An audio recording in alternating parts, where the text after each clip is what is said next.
Welcome to Power of the Tribe podcast. I'm your host, John Connors. I'm also the founder and head instructor of Connors Martial Arts. We're right here in Norwood, Massachusetts. We teach Brazilian Jiu-Jitsu, Muay Thai kickboxing, and mixed martial arts. Just reach out to me, give us a call, come on down. We'll take excellent care of you, and we'll help you become the inner warrior? Not a badass anymore? I got tired of badass. Life will be better for you. You'll be surrounded by a group of positive, supportive people that'll challenge you, help you grow. You'll get healthier. You'll feel better. You'll get to express your violence in a socially acceptable way.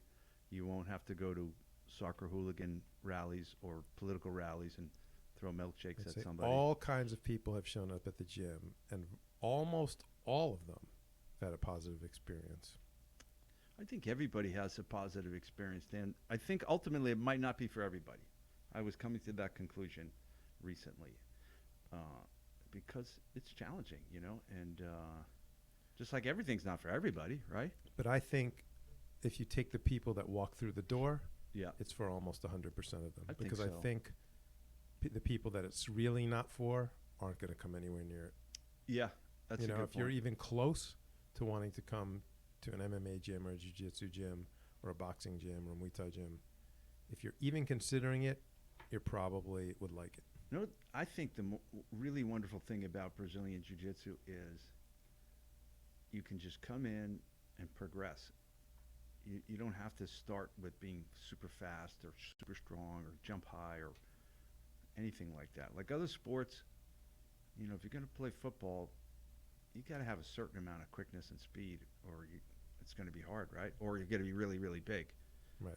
In basketball, you got to be able to jump.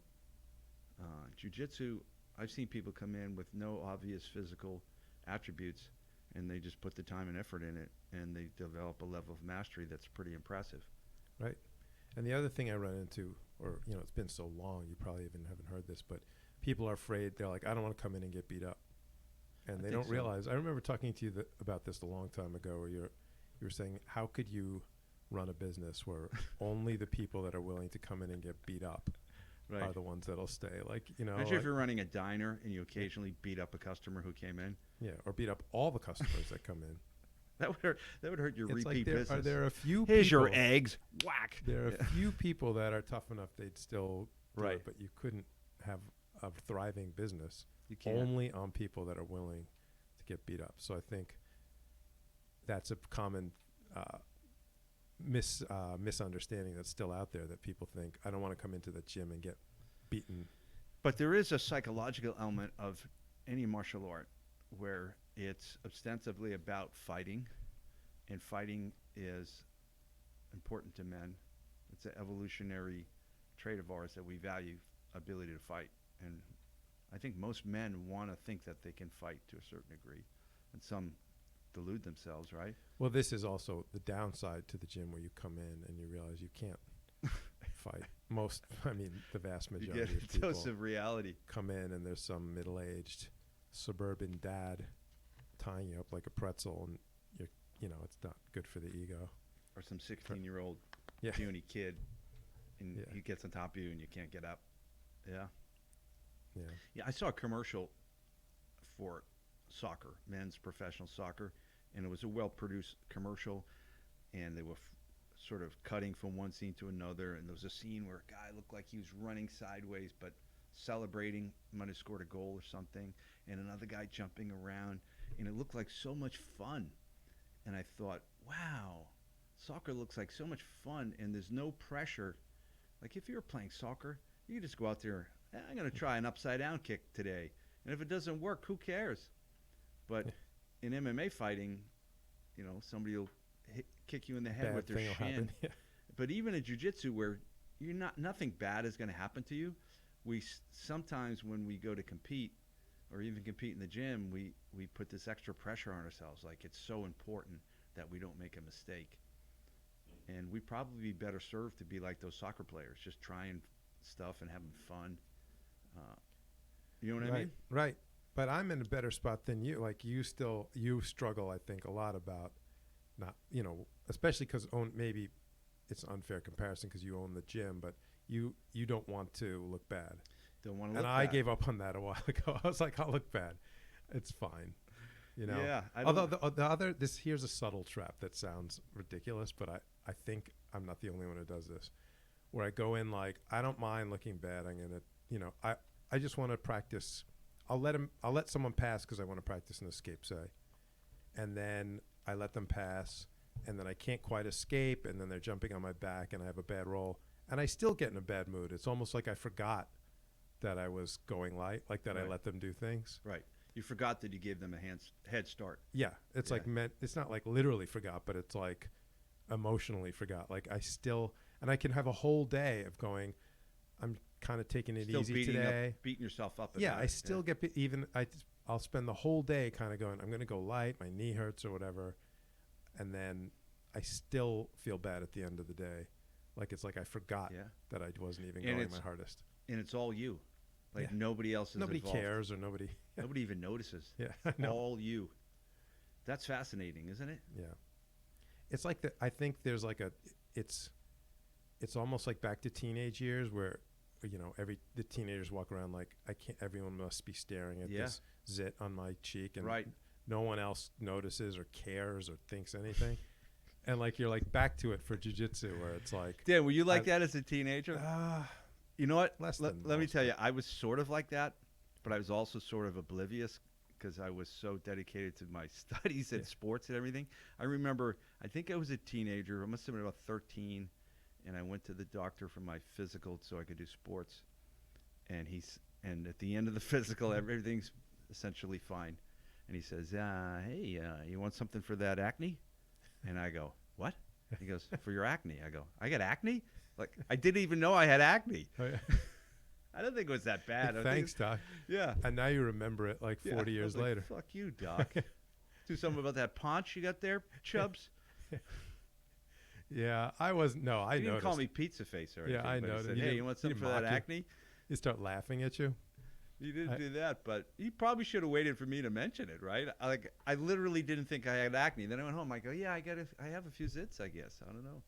But I think a lot of kids do at that age. But you said that was your whole personality, right? I remember you saying you didn't realize your friends were taller than you. Didn't realize until you like were standing next to a mirror. I remember to this day, it was a mind-bending experience. 7th grade, the bathroom had one long mirror that went the length of the wall and it had sinks alongside of it. And I was at a sink, and I looked in the mirror. My buddy was talking, and he was probably like 8 inches taller than me, and I thought we were the same height.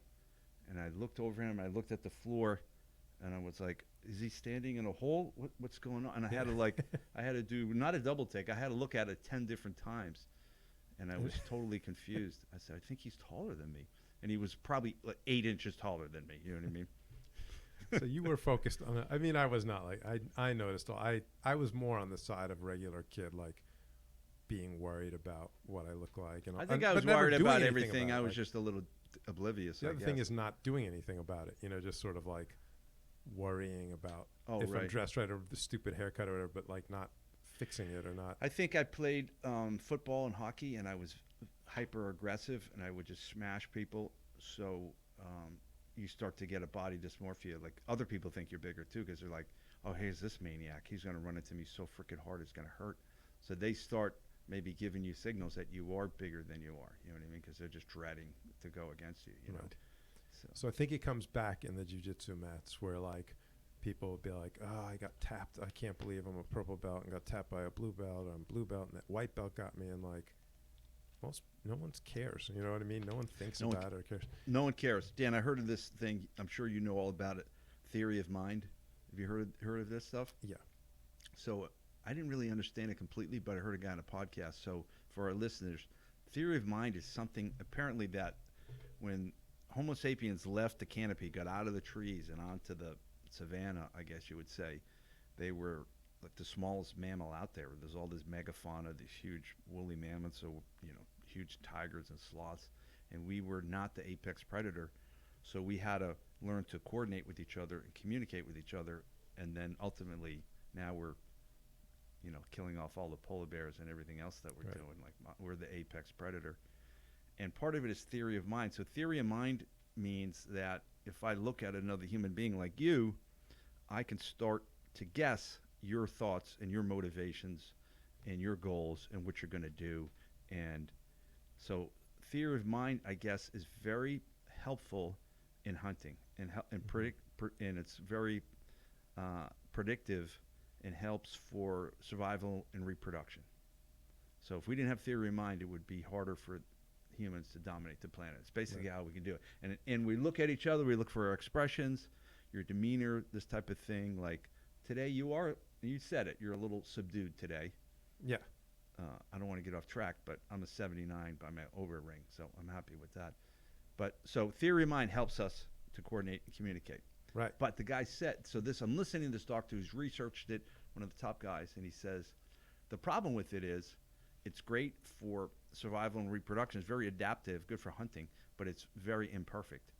So what happens is I start looking at you and start imagining you thinking things about me that you're not even thinking.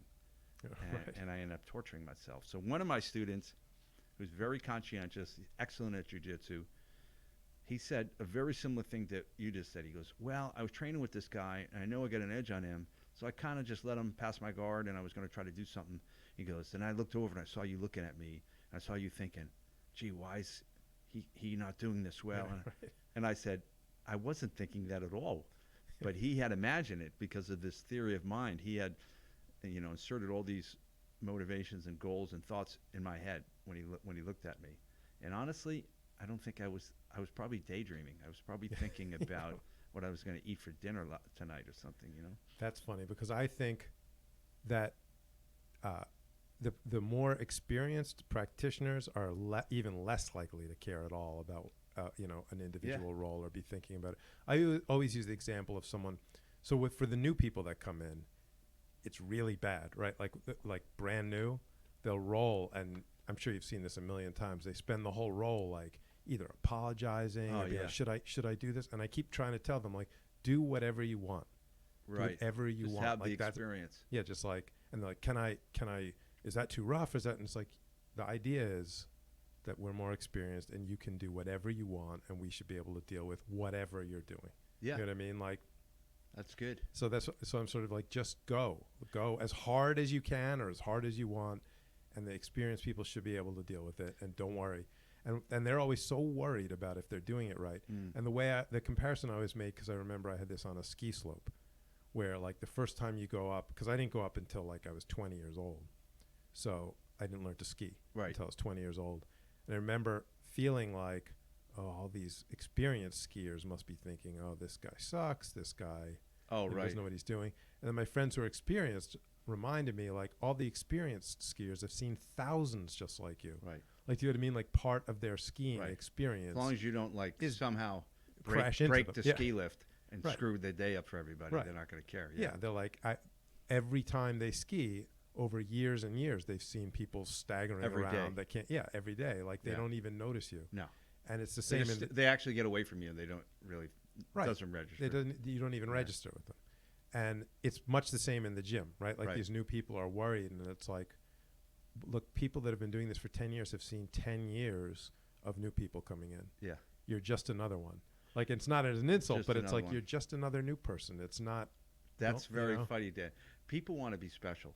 Yeah. I can't tell you how many times I've had people say to me, well, I'm not like everyone else. I learn differently. I have to go and I have to drill it several times before I can do it. And I have to tell them, no, you're exactly average. Yeah.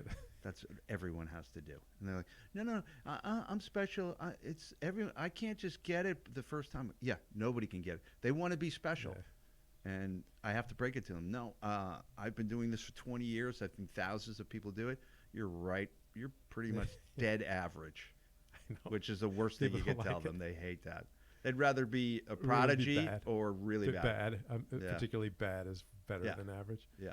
But I see that too with the new people that they're worried all the time. They're looking around and they're just sort of thinking they're being judged, and they're thinking that all the experienced people think they're doing it wrong or are getting mad. And it's like, no one's getting mad.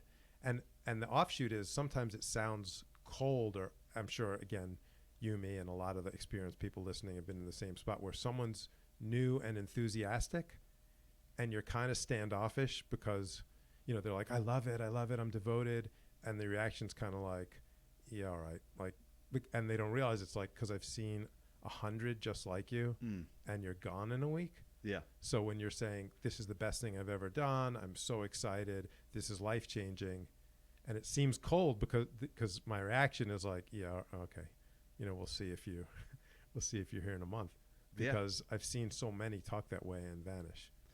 Yeah, there is a rare type that comes in with boundless enthusiasm, and they say they're going to train twice a day, every day for the first week. That's pretty much a certainty that they're going to quit after 3 weeks. Yeah. You've seen that. That's like a type. That's a type, yeah. And let me say this then. When I look at people, I'm not looking to assess their ability. I'm looking at what they're doing. And if I see them making a fundamental mistake, and then I'm going to later reconnect with them and say, oh, when you're in this position, keep your arm inside. It's going to help you. It's going to make it a lot easier for you to get out of that position. And I'm not really assessing them at all. I'm looking from a very technical point of view. So right, and your advice in particular, although it's true of a lot of people, it's sort of not up for debate in a way. A lot of if you know what I mean, you're sort of like, that will help you to get your arm here. Oh, right. It's not like, I'm thinking of like some of the old karate studios where they make the silly, like you do a punch and they move your hand like an inch down, like, and they're like, no, you want it to be here, or they twist your fist like a quarter inch or 2 something. 2 degrees, like, and you're like, well, this is just, maybe not. But I think in jiu-jitsu, and particularly the advice you give is not sort of your game, or it tends to be like, I'm telling you this will help, and it will help. I like that fundamental kind of core information where I say, if you do this, it's never going to work against you. I mean, there's maybe other ways to skin the cat here, other ways to accomplish your goals, but if you do what I'm telling you, it's at least a positive thing. It's not going to work against you, really. And start there and master that, and then move on from there. Do something different if you want. Right, and maybe I'm imagining it, maybe it's just my personal experience, but I feel like jiu-jitsu, in my experience, has moved away from, I think even when I started, there was more of that Gracie, sort of like old school martial arts, like here's the way to do it, that's wrong, that's right.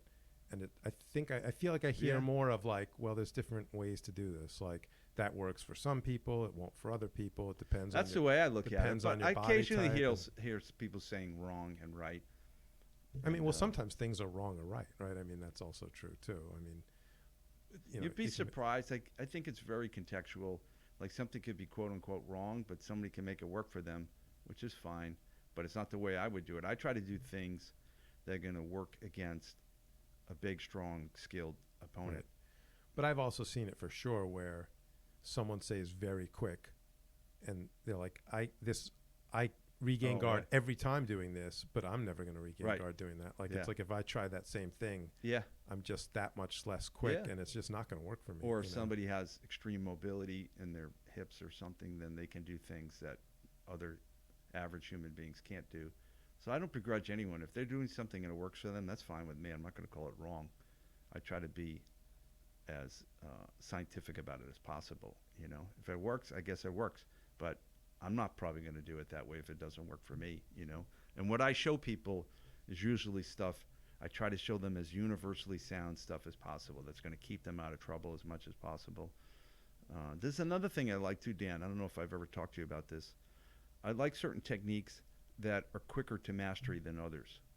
You know what I mean? There's some techniques that take a lot of practice for somebody to implement, and then there's others that take significantly less practice to master. Maybe just the movement is more natural and simpler, and I tend to like those moves too. That, if I'm going to show, I haven't heard you say that, but that's that's great. It's all because I remember I've said a lot of times, and we have spoken about this, that the best advice that moves things forward the fastest is like the very simplest.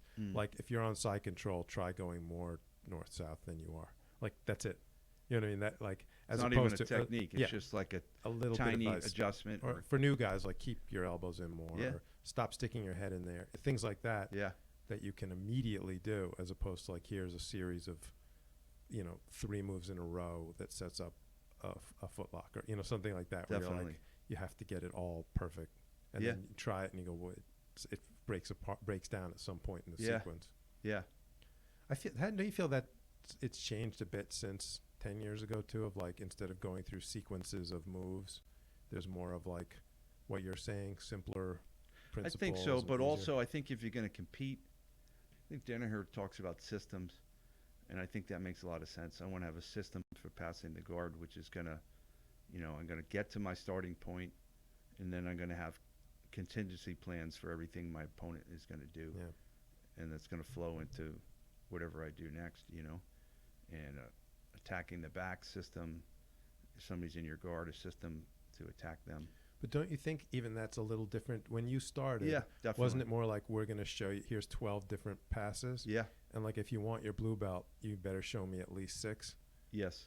Right? Yeah. It was more like that. Like, you better know all the like, you don't even know this pass, would be a really bad thing. You're a blue belt, you don't know this pass. Right.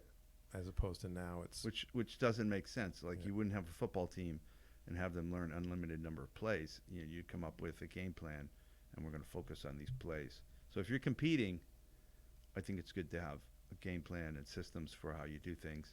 If you're just a hobbyist, then I advise people to follow their passion. I like leg locks. Good. Then just figure some leg locks out. You know what I mean? Just do what piques your enthusiasm.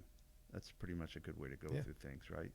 If you're not enthusiastic about something, it's harder to learn it and master it anyway. But that's a good distinction, too, because people don't always talk the distinction between competing and hobbyist. Because right now I'm hobbyist, and I have the opposite. Like, I don't really like playing with leg locks. I just don't.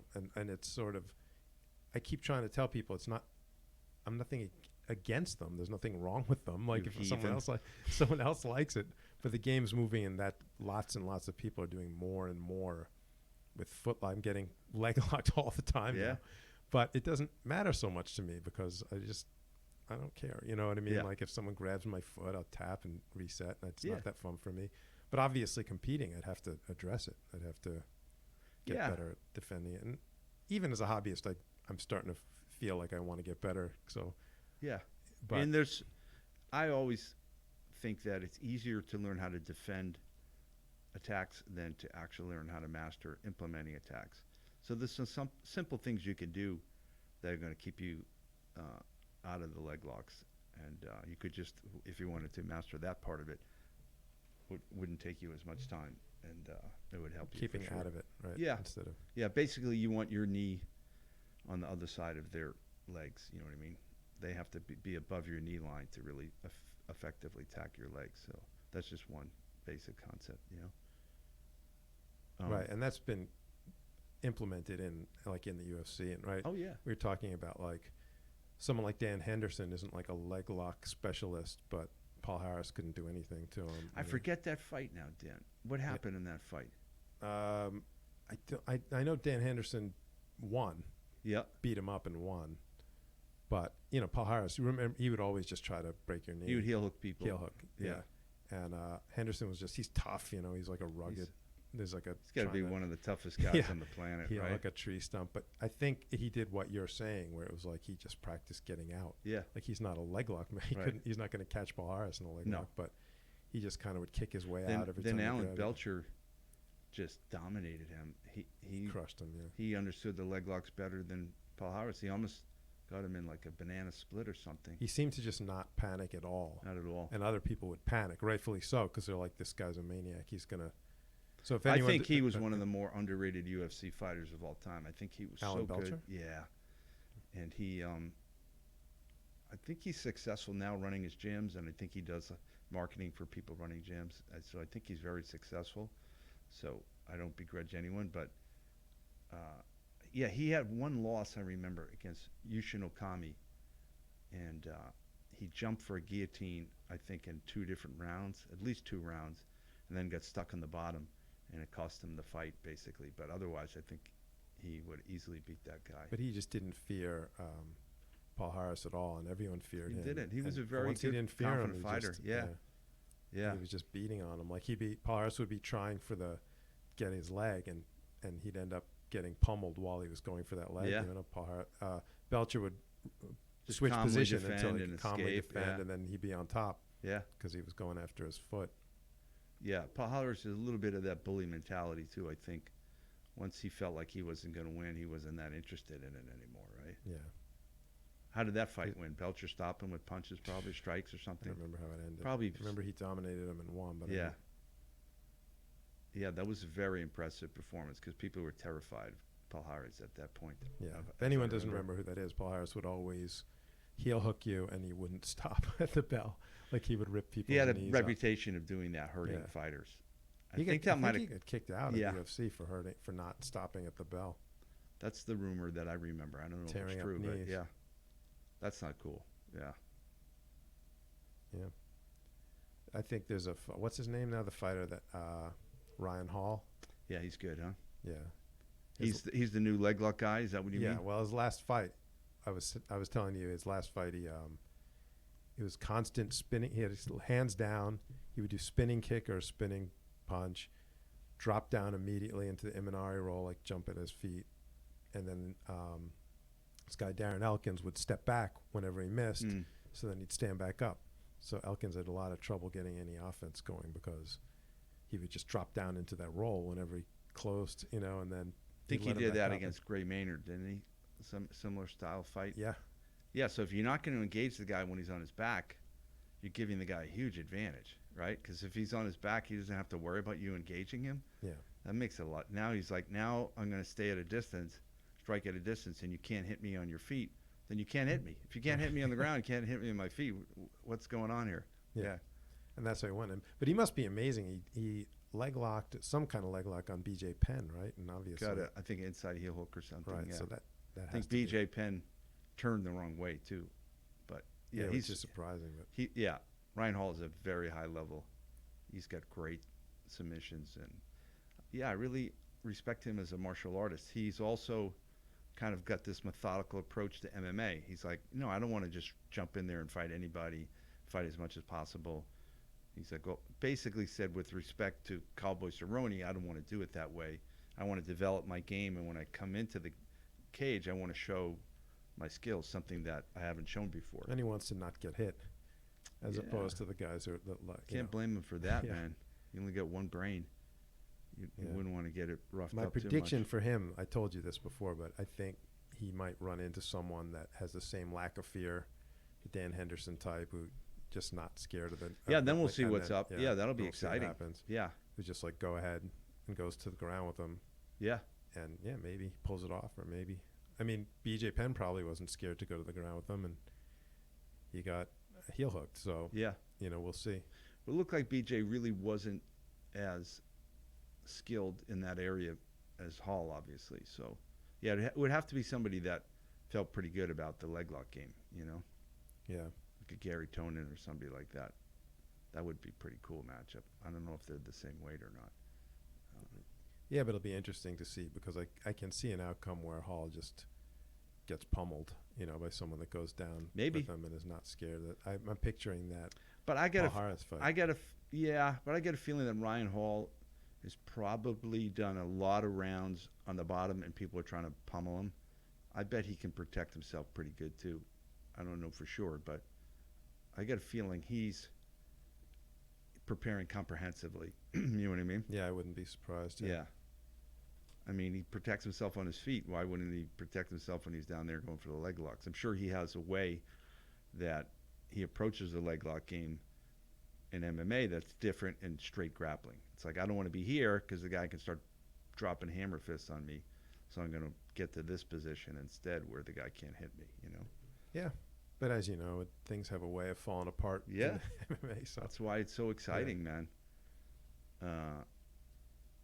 Yeah.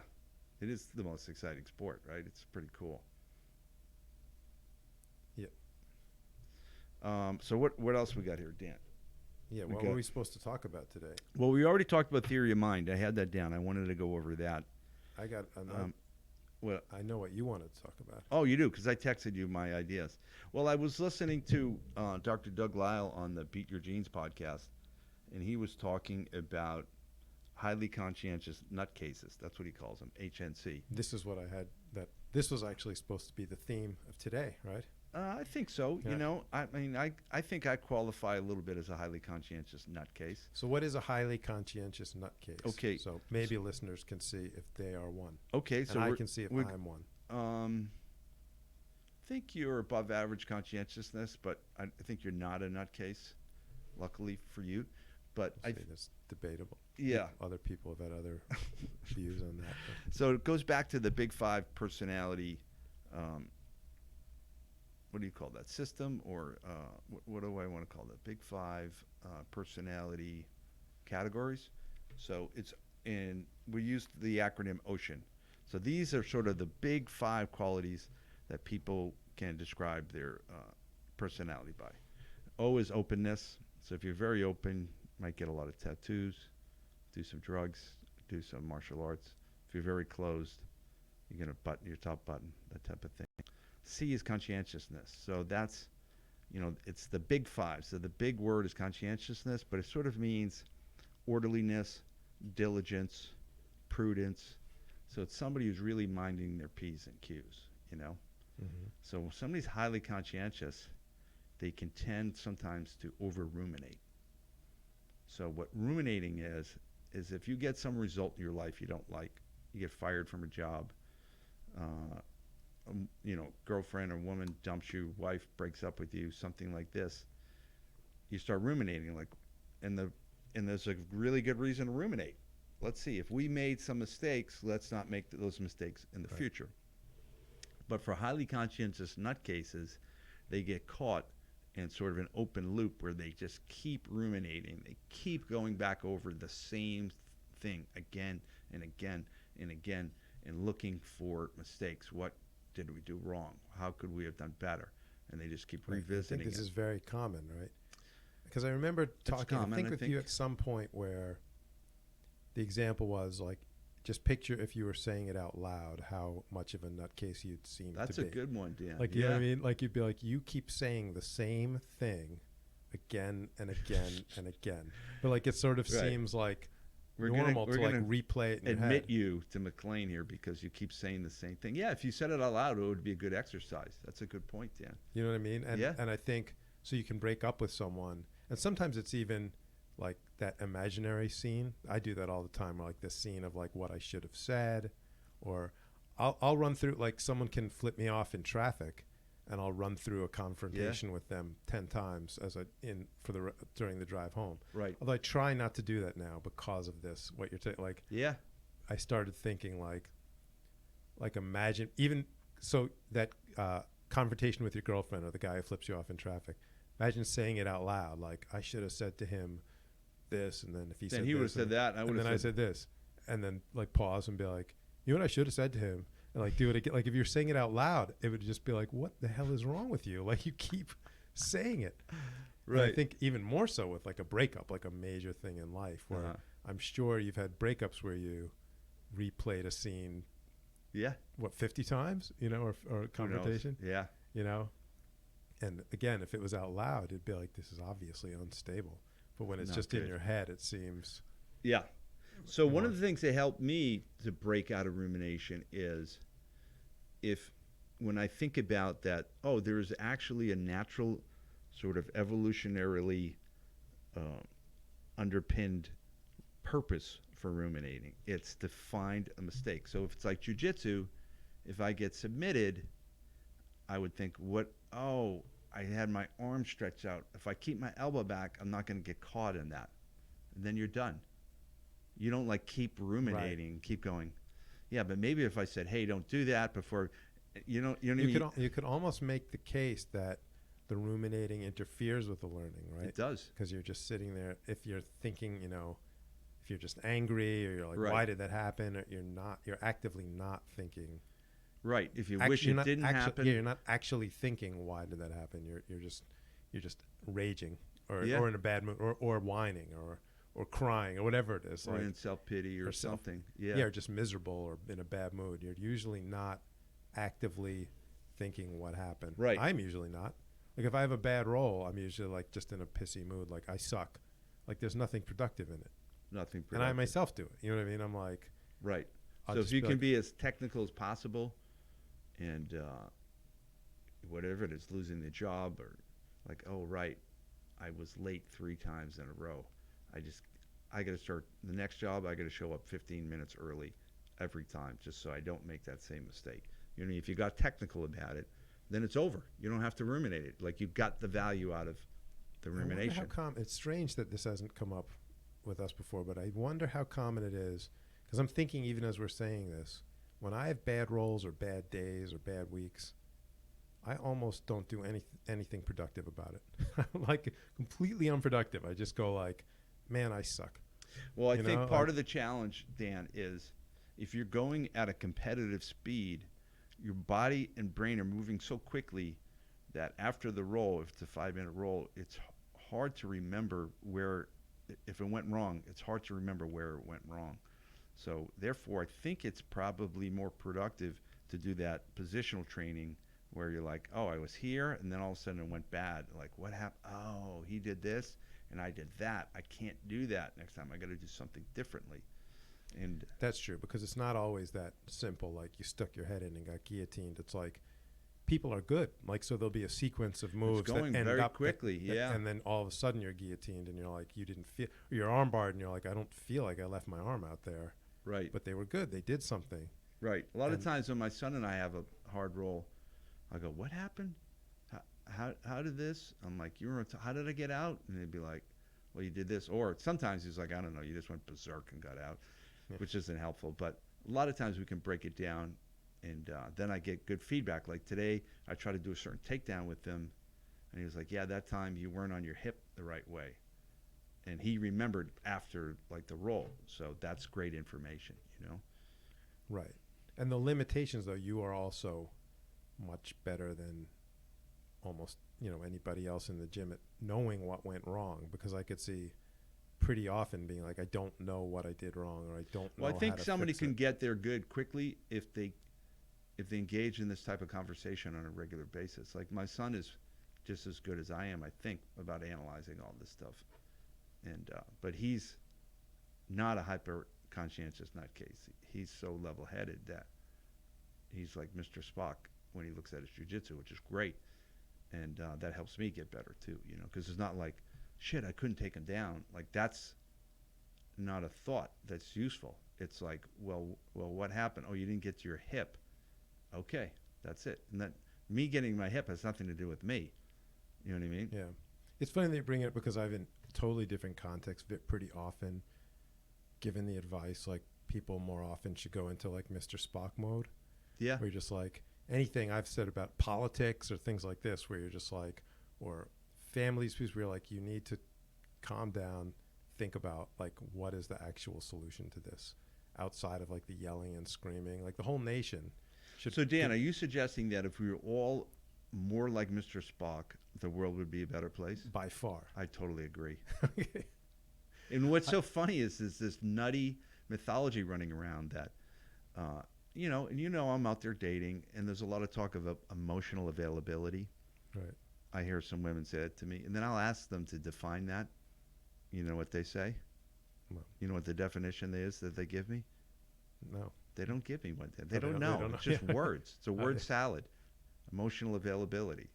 You say, what do you mean? They're like, I think they mean like, you make me happy. Yeah. You find some way to make me happy consistently. I always said it about like the Senate, or I'd love to think that the Senate or the Supreme Court or the cabinet was functioning like a bunch of Mr. Spocks, right? Like Vulcans, like, just like, okay, any of the major issues out there, which again, we never get into on this podcast, but like, you'd like to think that something like the southern border be like, okay, what is the problem? What are the potential solutions? Nobody's doing that. Yeah, it's just both. It's more like Mr. Burns, where there's just like these evil, manipulative, self-serving people that are scheming somehow to come up with some solution that's going to help them. It's all emotion and no logic. Did you ever watch the Kevin Spacey show where he's like some kind of president? What was that one that was on Netflix? Oh yeah, he got kicked off of it. Yeah, I'm blanking. It's I'm totally blanking. House of Cards. Thank you, Dimitri. House of Cards. Like, he passes some bills, he does things, but they're all completely tangential to his purposes. Yeah. So he's completely self-serving, and occasionally some legislation gets enacted as a complete side effect. It's And I'm probably like, close that's to the pretty truth, close right? to reality. It's probably Oh, pretty close to the gosh. truth. I It's like the think show Veep. It might be I never it might be frighteningly close to reality too. Like again, total self-serving. I totally agree. We all should be more like Mr. Spock. And so so The other phrase they say is emotional availability. You know what the other one is? What? In touch with your feelings. Just what the hell does that mean? Or feel your feeling. You got to feel your feelings. So wait a minute. If they're feelings, then I'm feeling them. What does that word salad mean? Maybe if you were more in touch with your feelings, this would have more meaning to you, John. Maybe you don't know what it means because you're not. You got to feel your feelings. Right. I've heard. I So was at the point of saying, like, if I hear that phrase, feel my feelings, one more time, I'm going to really feel feelings and go berserk. Should you put on your dating profile, like, I want someone who's not in touch with their feelings and does not feel their feelings? I want somebody who's emotionally unavailable and does not feel their feelings. And does not want to travel. Not in touch with their feelings. Their feelings are in another room of the house, a different wing that they don't even go into. Closer to Mr. Spock, the better. I think. Well, what's the opposite of Mr. Spock? A maniac, right? Yeah. Who wants a maniac? Right. If you were going to have a roommate, Dan, you had to live with some guy. I'd love to live with Mr. Spock. He probably wouldn't like living with you. No, yeah. But, yeah. I think Mr. Spock would have some issues living with me.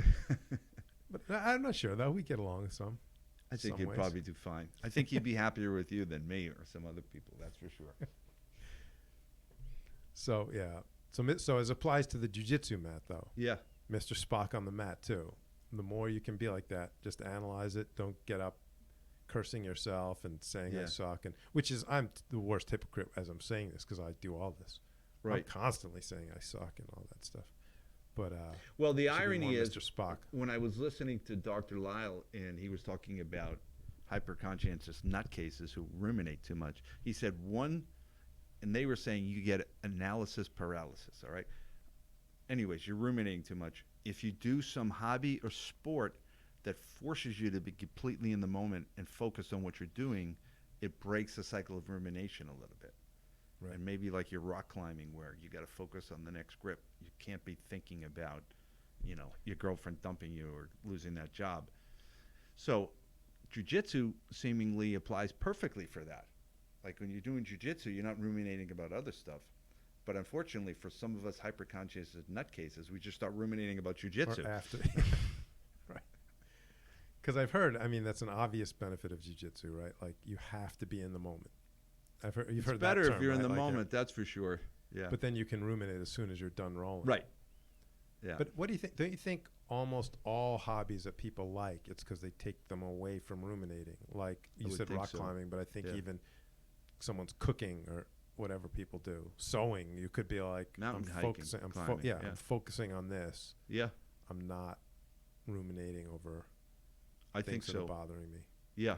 You could be looking at a fish tank and be like, what I like about this is I'm watching these fish. I'm not thinking through my issues. Don't bring up the fish tank anymore, Dan. I'm scarred from a fish tank talk. That's what I like about fish tank. I just look at the horror of nature and I forget about all my little troubles. Whenever you see like a beautiful tropical fish tank now, you just picture like some fish eating brains. Yeah, definitely. So I was thinking about this. If doing jiu-jitsu helps me forget about my other ruminating but creates all this extra ruminating, I need a different strategy, something else. So I think Dr. Lisle talked about this, but I've heard it before, and I think this is good. It's called the worst case scenario. So if you can be okay with the worst case scenario, then you can put yourself in a position of power. So how does this apply? Let's say you're in a rocky relationship and you're afraid that the person's going to break up with you. If you can just use your imagination and visualize and get to that place where they do break up with you and you are okay with it, life doesn't end, that puts you in a position of power now. Now you're not being needy, you're not going to cater after them, they're not going to suffer, and if they break up, I'm okay with it. And in jiu-jitsu, let's say I'm going to compete in a tournament. What's the worst thing that could happen to me if I competed in a tournament, Dan? Lose or embarrass yourself. How would I embarrass myself? I'm brainstorming now. I'm not Lose nitpicking. badly and Like, so if embarrassing. what would it be? Like you lose like 25-0 or something? Get choked unconscious. He pulls down your pants and So he pulls down your pants. That could be embarrassing. realistically, Get choked unconscious. realistically and, choked and on. shit your pants. Yeah, I guess That'd be the worst. That'd be pretty bad. That would be pretty bad, I'd say. Is that the worst? I'd say that's probably the worst. I think that's the worst, right? Yeah, But you would be fine. Life would go on, right? Yeah, even that would be okay, right? Yeah. I mean, it wouldn't be that bad. I mean, yeah, it would be And like, even what that's the- probably a little worse than most people are picturing happening. Like, you're probably just picturing. I've never seen that losing it. happen in 20 years. Yeah. But it could happen, I suppose. But then, if you're getting choked unconscious, that's kind of badass. Like, you didn't tap. Yeah. You know what I mean? So I was trying to think about that because I'm trying to create the worst case scenario in my own head and get okay with it. So I think what you said, getting choked unconscious and shitting your pants. Let's say you're losing 20-0. By a puny looking. And then, Opponent. Dan, are you calling me? No. And then you get choked unconscious and shit your pants. That's a bad match, I'd say. That's a bad match. But you would learn a lot because, like, how the hell did they score all those points? You'd have to go back and you'd have a lot to work on, like stopping them from whatever they did, Yeah, maybe taking you down, yeah. passing your guard. Change what you eat before the match. What would Mr. Spock do? That's going to be my next T-shirt. What would Mr. Spock do if he got choked unconscious and shit his pants in a jiu-jitsu tournament? Yeah. What do you think he would do? I have trouble picturing Jim, him not bring me feeling handy Not wipes. feeling a little. I think he'd feel a little awkward. You think? I think You he'd think try those to pointy cover ears it would up. get a little red? He'd cover it up a little, but I think he'd act logical, and I'd be like, "I know you're embarrassed." He would try to. I think he would try to do a mind meld with you and erase it from your memory, so you wouldn't remember that. So, on the mat though, but not just competing. The idea is to picture like you just have a horrible. You get tapped all day by Everybody. lower level Yeah. belts and by smaller people Mm. and older people and whatever else. And I think the most psychologically stressful thing is somebody who you deem is right below you in the hierarchy taps you or gets over you, so now they're passing you in the hierarchy. I think that is psychologically the most painful transaction. I think if somebody who's like a brand new white belt taps you somehow, it's a fluke. Like, you can almost write it off. Like, yeah, I don't know what the hell happened. so, first of all, I mean that's happened to me so many times that I've built up an immunity to it. But What's but happened to you so many times? someone's passed me Oh, right. in skill. I mean, it just makes sense. People coming in all the time. Yeah. They're younger and they're just They're know, good. yeah. And they work super hard. Yeah. Yeah. They deserve it. Most of them Yeah. are working, coming in way more than me, so Yeah. I don't begrudge it. But it's almost like one more measure that's relevant to this, which is I was thinking about it when I was saying that I'll be like, oh, I suck, and not think about what how to fix it. Okay. But there's another measure, which is there's levels of like I can pretty much be like I suck and like but like not. It's not like I suck and like weeping in the car on the way home. So it's sort of like I suck and like kind of laughing and moving on. Like, so there's levels of ruminating and how deeply it's bothering you too. So you know Yeah. what I mean? I mean, jiu-jitsu's a wonderful martial art. And when people compete well and they win, it's exciting. It's great for them. But at the end of the day, it's just a game. It's a sport. It doesn't make them a better person because somebody's a world champion or whatever they are, right? It's Right. not real life in a way, you know? Yeah. Yeah. I can see the people put in a lot of time. They want to be good. They want to have Yeah. success. But what I've seen is the people in your gym that are the most competitive, that compete the most, I should say, that really like the competition, also seem to shrug off the losses. You know, like it seems like you'd think hyper competitive means, throwing a fit, but part of competing is they have to lose a lot, right? Like, Yeah. everyone does. So I think there's rare people that don't, but I think the average person, I mean, statistics better than me. if you're average, you're going to lose as often as you win, right? Yeah. I mean, that's just the way it works, right? Yeah. Well, even a good tournament, you lose in the end, right? Yeah. Yeah. You know, so, or not always, but Somebody's undefeated, but everyone else has at least one loss. Well, I see these tournaments, especially like in the divisions where your son Rory competes, where they're huge divisions. Right. And so he'll have these awesome tournaments where he wins like 5 matches and still ends up not in first place, right? Like it's sort of like, right, they're huge divisions. Right. So you can do really, really well. Yeah, if you simply have 16 people in the division, one guy's going to go undefeated, and 15 people are going to have a loss on their record. So yes. but you can beat a lot of people and still not, you know, Yeah. still you end up not in first place. Yeah. So it can be a really successful tournament and you still lost. So you have to get used to that losing. I think so. You have to define your success in a different way too. You know what I mean? So you want to have a good performance, which is different than results. And then you want to take something away from it. You know, you want to learn something from it.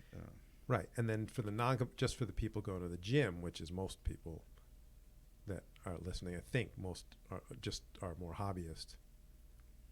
There's a parallel, right? It's not learning from the loss in the competition, but just from a bad day at the gym. Or getting a result you didn't want. You get swept, something happens. Like, so what am I going to do differently next time? Yeah. Yeah, for sure. Technically different. Yeah, make it as technical as... I'm inspired by what you said today, Dan. We all should be more like Mr. Spock. It's the Mr. Spock episode. I think my son is a lot closer to Mr. Spock than I am, and he does really well at jiu-jitsu. He's very successful. So I think you're onto something. Yeah, definitely. That's the take-home point. It's a take-home point. Approach it like Mr. Spock. Mr. Spock, who would shrug off losing 20-0, then getting choked unconscious and shitting his pants. He would just shrug it off. Yeah, so if you're leaving the gym and you're like pounding the steering wheel, you can just or how about picture Mr. Spock in the seat next to you? He'd just be like, "What are you doing?" Right. You know, like you'd be embarrassed. Yeah. I think you'd be embarrassed if you were like furiously murmuring to yourself in the car. If you're taking that drive home with Mr. Spock, he'd be like, "Get it together," you know, and you should act accordingly. Don't embarrass yourself in front of Mr. Spock. He would say, there's getting in touch with your feelings, and then there's wallowing in your feelings. Stop wallowing. Yeah. Maybe he would say that. I don't know. Yeah. Well, that's the other thing. The other point, which I think is valuable or funny, is the idea of repeating the same thing over and over again that we all do. I said I've done it just for getting cut off in traffic, let alone like a big breakup or something. Yeah. Some of us do it much more than others, and it's not that helpful. It's actually pretty I think I've repeated scenes from like high school. Like now, you know what I mean? Like I can be in the shower now and repeating a high school confrontation, doing a little better this time. It's like your brain tends in that direction, right? To replay things. I don't know. Maybe there's people listening who are like, never do that. I don't know, but I feel like it's common. I think it's common, and I think some people do it a lot, and it results in their suffering, and they'd be better off doing less of it. Yeah. Shut it down. Yeah. Take 90% of the technical value you can out of it and move on. Definitely the best approach for sure. So Dan, I think we've come to the end of it. Another great podcast. Be like Mr. Spock, I think sums up the whole podcast. I like it. It's the take home. I didn't have that in my notes. You came up with that all by yourself. That was pretty excellent, man. You are a podcasting genius, as always. I'm not even sure. I think you might have brought it up, but at any rate, it was great. And thanks everybody for listening. Please rate and review. I still have a couple T-shirts left. I think I have XL and small. If you want to squeeze into a small or swim around in an XL. XL and small. People listening, right? I think we do. So reach out to me and I'll get you a shirt. And otherwise, come down and get some training in. So we'll talk to you soon. Take care.